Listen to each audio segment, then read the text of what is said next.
బాగా మెత్తగా కాకుండా ఇలా దంచుకుంటే బాగుంటుంది ఫ్లేవరు. అల్లం వేసుకుని తిప్పుకుందాము. నేనేం చేస్తానంటే దీంట్లో కొంచెం ఒక్క నిమ్మ చెక్క వేసుకొని పిండుకుంటానండి. అదే టేస్ట్ మార్చేస్తుంది. ఒక్క నిమ్మ చెక్క వేసుకోవాలి, ఫుల్గా వేసుకోకూడదు. నేను 3 దుంపలను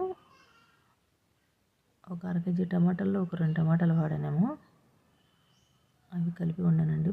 అది పులుపు సరిపడా ఉండాలి. అవి ఇవి సమానం అయితే పులుపు సరిపడా ఉండదు.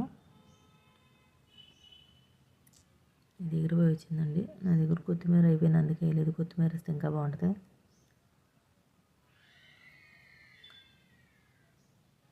స్టవ్ ఆఫ్ పెట్టానండి, అయిపోయింది. దగ్గరకు వచ్చేసింది. ఇది గిన్నెలో వేసుకుందాము. అదిగోండి అలా గుజ్జు గుజ్జుగా వచ్చినాక వేసుకోవటం అండి. ప్లీజ్ సబ్స్క్రైబ్ చేయండి, షేర్ చేయండి, లైక్ చేయండి, సపోర్ట్ చేయండి ప్లీజ్. బాయ్ అండి.